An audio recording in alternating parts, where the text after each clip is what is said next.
Hello! I'm Elaine, and I'm a tour guide in the French Quarter. I do ghost tours.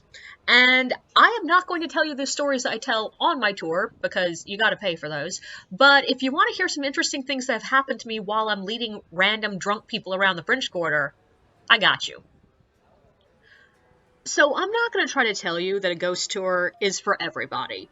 If you don't like listening to stories, if you don't like history, if you don't like walking, if you don't like ghost stories, you're not gonna like a ghost tour. What more if you don't like New Orleans? Well, honestly, why are you here? But in general, a ghost tour is a great thing to do in a new city, any new city. They tend to give you a good like walking map in your head of where like different things are. They tend to like give you some basic history, and they're entertaining. But there are some people I'm just gonna say right away, don't come on my ghost tour. There was one night that I had a party of three. They were the only three people on the tour, and it was one individual person had booked a ticket, and two people together had booked a ticket. And the individual showed up really nice and early. She showed up on time. She was dressed appropriately. She was carrying water. Like, she was prepared, which makes sense because she was a librarian. And we had a great time chatting and like talking while we waited for the other two to show up. But the other two just weren't showing up. And I was eventually beginning to wonder, like, do I need to call the office and reschedule this lady? Because technically we don't do one-person tours. But I really wanted to do this tour because I wanted money. And also the lady was nice, so I didn't want to, like, say no.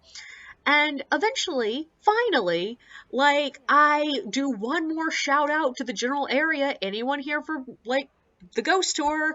And finally, two people stumble out of the bar and go, "Oh, we are." And I'm like, "Y'all have been sitting in the bar for the last 5 minutes? 10 minutes? How long?"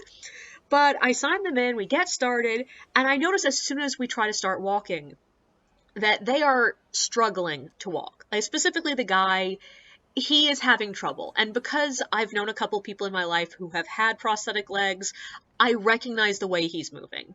He has a prosthetic leg and it's causing him pain, which is not that unusual.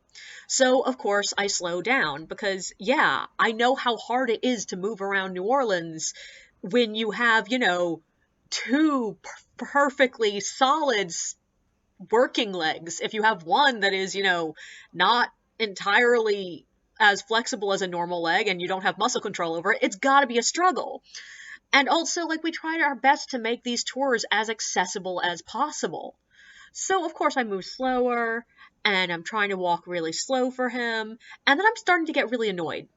Not about him walking slow, because, like, that is not under his control. What's annoying me is him and his girlfriend also keep stopping to stare in shop windows. And at first I thought they were doing it to, like, give him a rest, and I was letting them do it. But then I noticed that no, they're just, like, being like, "Oh, look at that dress. Those shoes are cute. Like, oh my god, we should come here later." And on top of that, when we get to the next stop, they are not listening to me at all. They are literally just making out and occasionally wandering around to look at different things around the area. So basically, I'm doing this tour for one woman who's listening to me and two people who cannot keep their hands off of each other and keep just wandering around.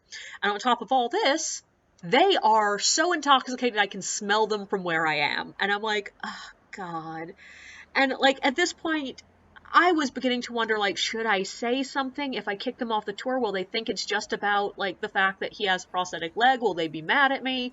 Like, what do I do in this situation? But luckily, that's when the girlfriend comes up to me and pulls me aside, which is hard to do considering there are literally only two other people near us. It's like, I don't want to bother you, but we sort of need to go. He can't walk because he only has one leg. Meanwhile, I'm thinking, that is not why y'all are leaving this tour, but all right, sure, that works perfectly fine for me. Another person I would like to retrospectively say, don't come on my tour. There was one night I was doing the ghost hunt, and there was a party of 5 that arrived that they were visibly wilting when they arrived. Like, they were supporting each other, their eyes were drooping. I could tell they were utterly exhausted. And ghost hunts, you know, we're sitting in a dark room. Like, most of the time, being as quiet as possible. That is the perfect situation to fall asleep. So, I will admit, when I saw tired people, I'd, like, try to gauge, like, how tired are they? And so I was chatting with them before we got started and, like, asking, like, how y'all doing? And they're like, oh, you know, we're really tired. We drove in this morning from Florida at, like, 6 a.m. And I'm like, wow, y'all have been, like, I'm hoping y'all took a nap. And they're like, oh no, we've been on walking tours all day. This is our 7th of the day. And I'm like, A, how the hell did you fit 7 tours into one day? But also, Jesus Christ, go home and go to bed! You've been awake and touristing for more than 12 hours! But, you know, it's fine. It's good. But maybe don't come on my tour? Don't forget to like and subscribe, and feel free to share your own experiences in the comments below.